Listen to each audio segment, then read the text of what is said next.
بسم اللہ الرحمن الرحیم۔ السلام علیکم۔ سعودی وزارت داخلہ کے ترجمان کرنل طلال الشلہوب کا ایک بیان سامنے آیا ہے جس میں انہوں نے کہا ہے کہ کرفیو خلاف ورزی گاڑی کی نمبر پلیٹ پر چالان نہیں ہوگا۔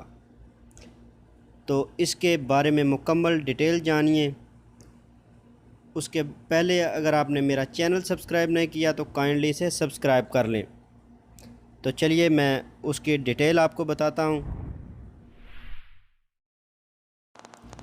سعودی وزارت داخلہ کے ترجمان کرنل طلال الشلہوب کا کہنا ہے کہ کرفیو کی خلاف ورزی کرنے والا فرد خود ہی ذمہ دار ہوگا، گاڑی کی نمبر پلیٹ پر چالان نہیں کیا جائے گا۔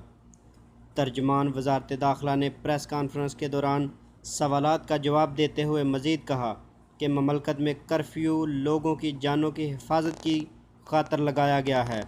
کرفیو کا مقصد سماجی روابط کو محدود کرنا ہے تاکہ اس وبائی مرض کرونا کے خلاف جنگ جیتی جا سکے۔ شلہوب نے مزید کہا، مملکت میں عوام کی جانب سے کرفیو کے حوالے سے بھرپور تعاون کا مظاہرہ کیا جا رہا ہے، جو خوش آئند امر ہے۔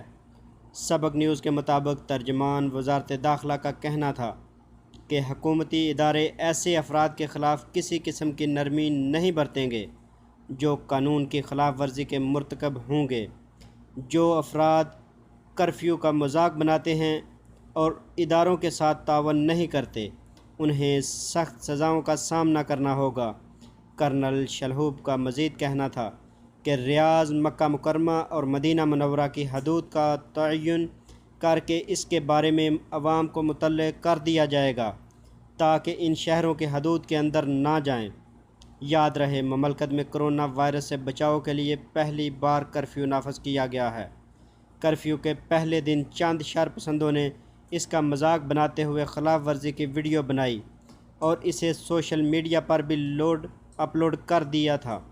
خلاف ورزی کرنے والوں کو قانون نافذ کرنے والے ادارے کے اہلکاروں نے گرفتار کر لیا۔ اس حوالے سے وزارت داخلہ کی جانب سے کرفیو کی خلاف ورزی کرتے ہوئے ویڈیو بنانے والے پر 30 لاکھ ریال جرمانہ اور 5 برس قید کی سزا کا اعلان کیا گیا ہے تاکہ آئندہ کوئی اس قسم کی حرکت نہ کرے۔ تو اگر آپ کو میری یہ ویڈیو پسند آئے تو اسے لائک اور شیئر ضرور کیجیے گا۔ تو ملتے ہیں کسی نئی اپڈیٹ کے ساتھ، تب تک کے لیے اللہ حافظ۔